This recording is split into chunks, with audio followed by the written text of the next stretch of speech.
Today I'm going to teach you the basics of how to play Darkrai in Pokken Tournament DX. If you're just picking up the character or you're new to the game, you're in the right place to level up your Darkrai.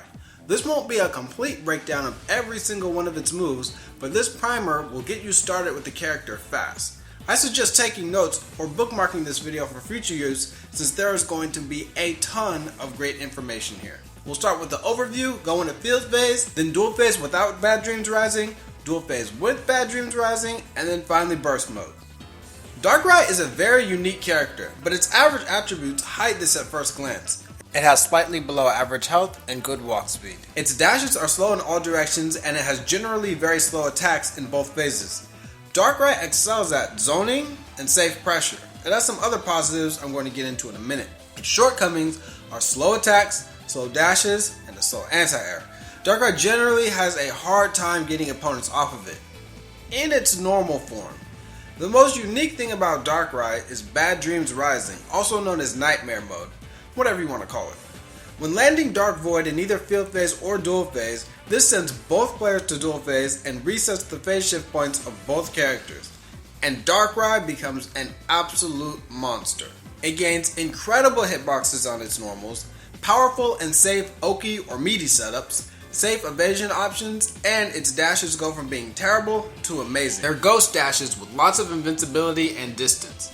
Its command counter becomes armored frame 1, making it very dangerous to approach, and it gets access to new powerful moves, 8A Drill and 2A Dream Eater, a 180 damage command counter, 180. It is for these reasons that Darkrai's game plan is unlike any other character in the game. Darkrai's win condition isn't just to win Field Phase, or win Dual Phase, or slowly chip out the opponent to win by timeout. All of those things are nice, but Darkrai's goal is to land Dark Void. You can win without it, but landing Dark Void is like getting Mega Gengar. Most characters get completely outclassed by its complete control of the screen and evasive options if they ever do get in close.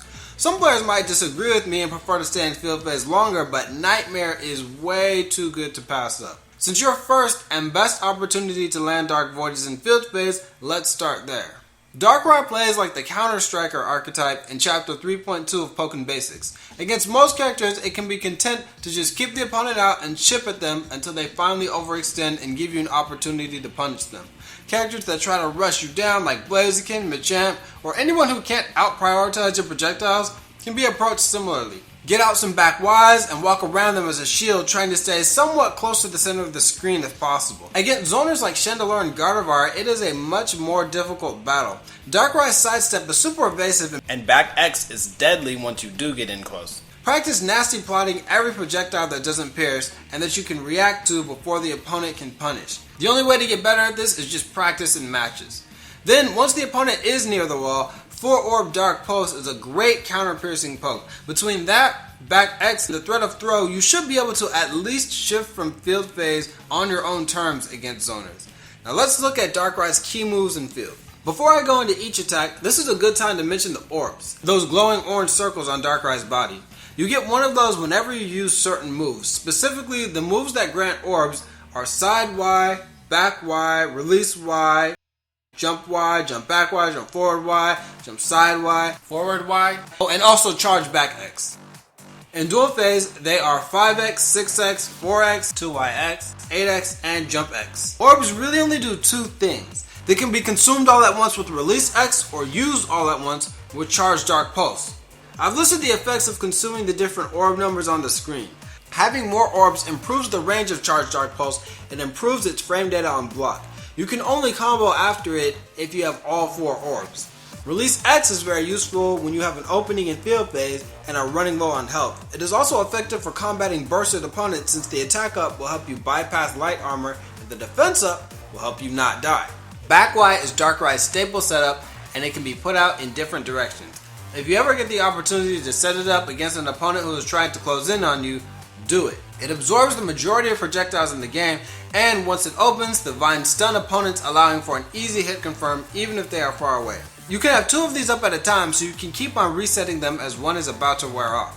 If you hold Y instead of releasing immediately, you can manually activate it later with back A, which is Nasty Plot. 5A is Dark Pulse. It's a linear fireball, decent, but it has very little tracking and it can be sidestepped and sidewalked easily. But this is where side Y comes into play to help it out. 4 Orb Charge Dark Pulse has a very wide 360 degree mid-low hitbox. It comes out in 27 frames, but by the time the opponent recognizes the animation, there's not really anything they can do about it. It pierces counterattacks and stuns.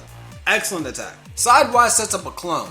This doesn't have a collision box itself, but it can throw out a second Dark Pulse if you use one. This lets you vary your zoning, pressure, and combos. It can also be exploded with Nasty Plot, which stuns the opponent.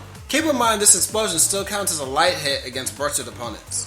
Release Y also sets up a clone. The main difference here is Darkrai gains full invincibility from frames 5 to 22 and it doesn't have the extended vulnerable animation that Side Y has. Forward Y sets up a projectile on the ground. It stuns opponents walking into it, but as long as it's still on the floor, even when you activate it, it's very easily erased by other projectiles. When activated with Nasty Plot, it rushes towards the opponent and launches them if it hits. But be aware that this move also grants a very large amount of synergy if it is CADC'd. Back A or 4A in dual phase is Nasty Plot.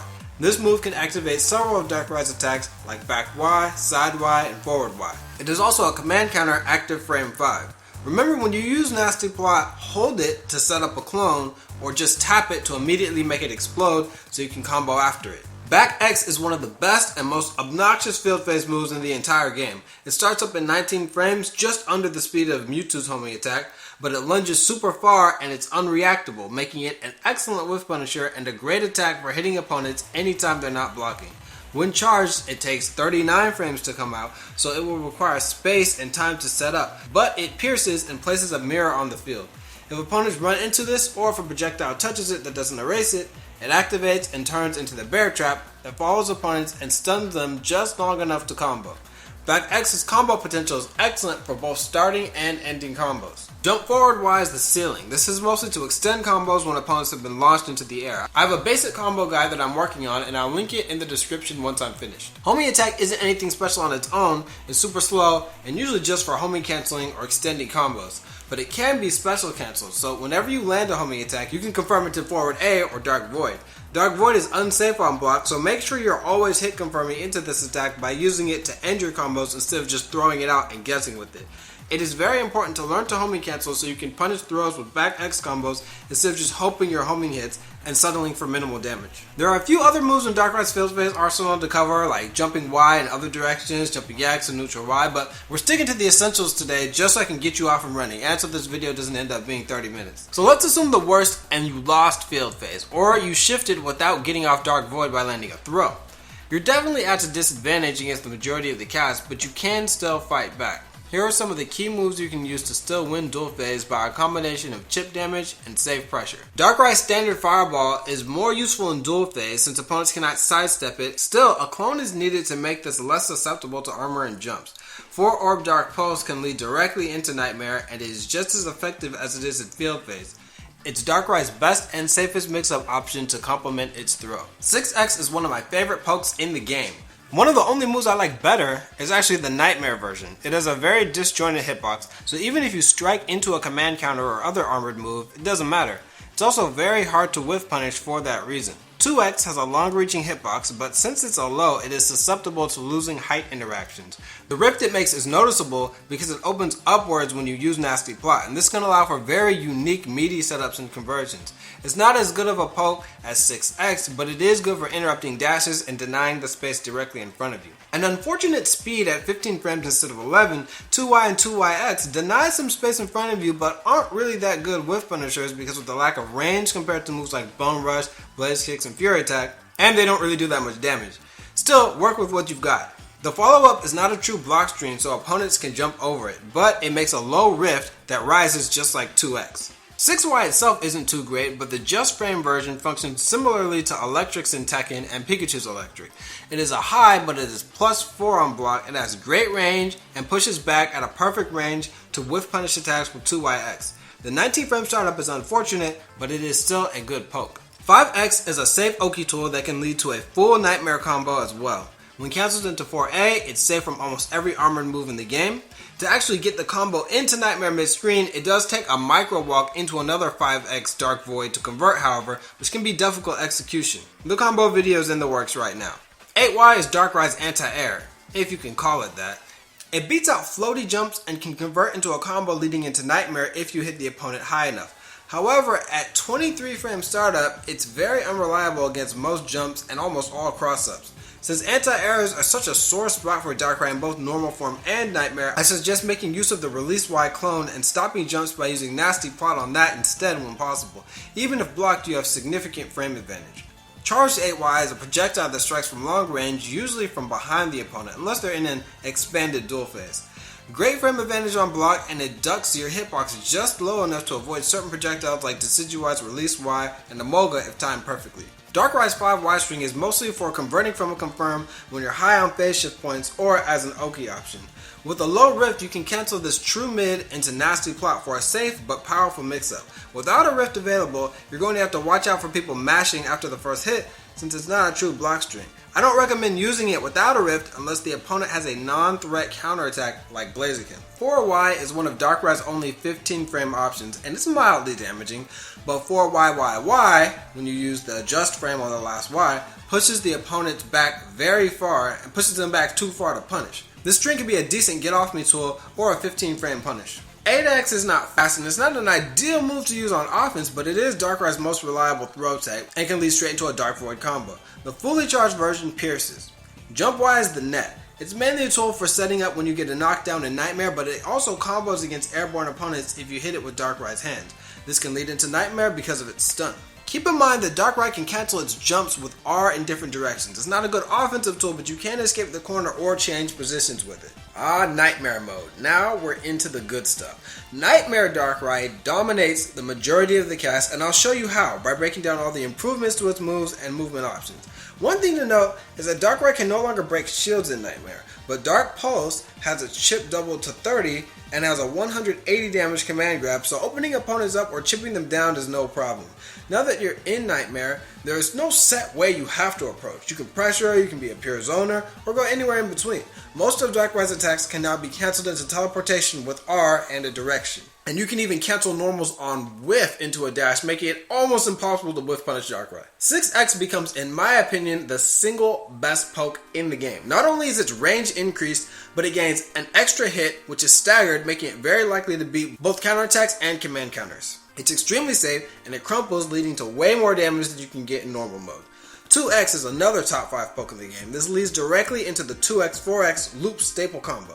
Unless your opponent's armored attack is already coming out, this is safe against the majority of them because of the hit stop. In fact, oftentimes you can dash through the opponent or AA them if you notice you're striking into armor. Sometimes you can even go for 2A, the command grab on reaction. The move starts as a low, but the second hit sends a rift upwards and can still lead to full combos against jumping or otherwise airborne opponents. 4X is a good preemptive anti-air, but the high and retracted hitbox leaves it susceptible to getting slid under or whiff punished by moves like fire punches or leaf blades. Charge 4X gains more use than the normal mode since you're a lot more likely to catch random jumps since opponents will be tired of getting outclassed on the ground. Now, when compared to other characters, Darkrai's 5X is great in Nightmare, but Darkrai already has 2X and 6X, so you won't need this too much. The first hit adds extra PSP, but it does allow you to dash cancel, so that can be very useful for changing positions on screen. 8X has good range, but the awkward and slow lunging animation can definitely get you into trouble. It's effective at going over lows like slides and 2Ys. Dark Pulse gets a bigger hitbox and does more hits, more damage, and more chip. It's also more advantageous on both block and hit. 5X into Dark Pulse sets up a pretty mean and safe mix-up if you have a clone out. You can go for a command grab or other pressure option, and even if the opponent retaliates, your clone's fireball will be able to protect you. 8A Drill is a great anti-air against high and predictable jumps, and also an amazing tool to blow through high recovery lunges and also slow startup projectiles. Opponents really need to be careful whiffing moves in neutral when you have this on deck. This gains full body invincibility frame 5, so opponents need to perfectly time their meaty to stuff it. This necessarily means backdash on wake up will avoid that same meaty attack. I always end this in 8AA Y, but there are other follow-ups as well. and depending on the spacing you can react to if this attack is hitting or not and cancel into teleportation with R on block. Dream Eater is a command grab that leads to 180 damage. This is going to do scaled damage when you land it from a combo, but the minimum amount of damage that you can get from it is 45. So if your opponent is going to get down to 45 HP, end your combo with the command grab. The threat of this will make opponents start pressing buttons even if you only use it once in a set. This opens them up to eating 2Xs and 5Xs much more often. Nasty Plot becomes armored frame 1 instead of frame 5, other than that it functions similarly. Dark Void is an actual attack now, and even the fully charged version is blockable unlike normal mode. It becomes a combo extender in Nightmare. Now remember to use Darkrai's Ghost Dashes, which have tons of invincibility to get you out of the majority of pressure in the game.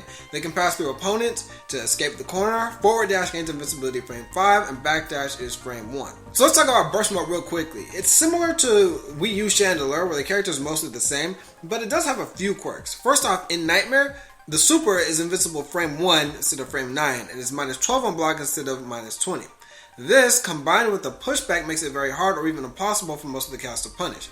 The real benefit to burst is that all the phase shifts from field except for shield breaks and Celebi lead to Nightmare. This lets you be much more aggressive with moves like counterattack, grab, or end combos with homing too. Alright, to summarize everything in this guide, because I know it's a lot of information, but let's keep it really simple. Let's get your game plan really simple. Get into Nightmare.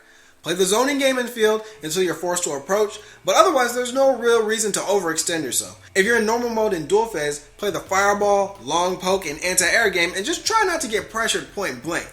But once you're in Nightmare, go nuts and play however you like.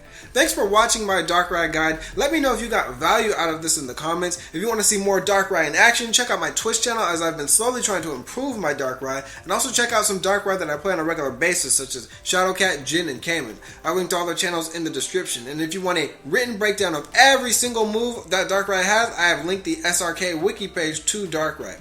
Also, if you like the production value of this video or any of my other guides or matches, consider checking out my second channel. I just put out a review of the Elgato HD60S that I just bought recently to make this video, and I'll be using that in my future content. Link in the description. Thanks so much for watching. See you soon.